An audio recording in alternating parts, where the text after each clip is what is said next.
Strong words tonight from Andy, who's all worked up over the war in Iraq. I'm not really clear about how much $1 billion is, but the United States, our United States, is spending $5.6 billion a month fighting this war in Iraq that we never should have gotten into. We still have 139,000 soldiers in Iraq today. Almost 2,000 Americans have died there. For what? Now we have the hurricanes to pay for. One way our government pays for a lot of things is by borrowing from countries like China. Another way the government is planning to pay for the war and the hurricane damage is by cutting spending for things like Medicare prescriptions, highway construction, farm payments, Amtrak, National Public Radio, loans to graduate students. Do these sound like things you'd like to cut back on to pay for Iraq? I'll tell you where we ought to start saving, on our bloated military establishment. We're paying for weapons we'll never use. No other country spends the kind of money we spend on our military. Last year, Japan spent $42 billion. Italy spent $28 billion. Russia spent only $19 billion. The United States spent $455 billion. We have 8,000 tanks, for example. One Abrams tank costs 150 times as much as a Ford station wagon. We have more than 10,000 nuclear weapons, enough to destroy all of mankind. We're spending $200 million a year on bullets alone. It's a lot of target practice. We have 1,155,000 enlisted men and women and 225,000 officers. One officer to tell every 5 enlisted soldier what to do. We have 40,000 colonels alone and 870 generals. We had a great commander in World War II, Dwight Eisenhower. He became president, and on leaving the White House in 1961, he said this: "We must guard against the acquisition of unwarranted influence, whether sought or unsought, by the military-industrial complex. The potential for the disastrous rise of misplaced power exists and will persist." Well, Ike was right. That's just what's happened.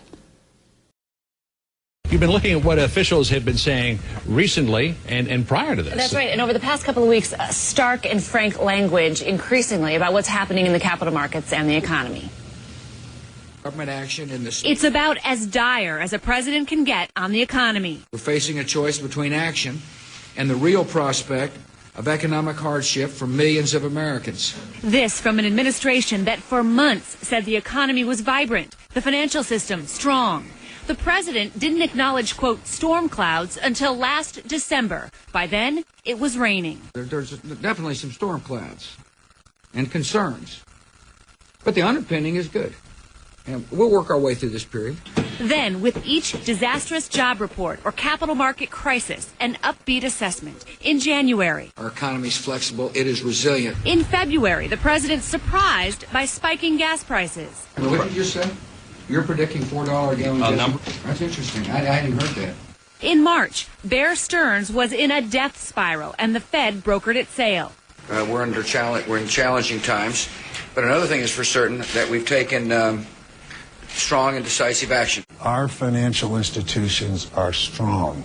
Our investment banks are strong. Our banks are strong. They're going to be strong for many, many years. In July, IndyMac Bank failed. I believe we will come through this challenge stronger than ever before.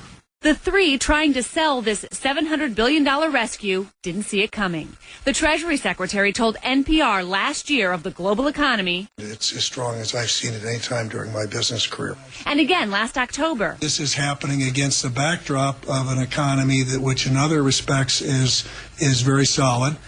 So far, there's very little evidence that it's bleeding over into other areas. As the subprime crisis devolved early last year, the Fed chief. We do not expect significant spillovers from the subprime market to the rest of the economy or to the financial system. And now? This plan is an emergency plan to put out a fire, to resolve a serious crisis which has real Main Street implications.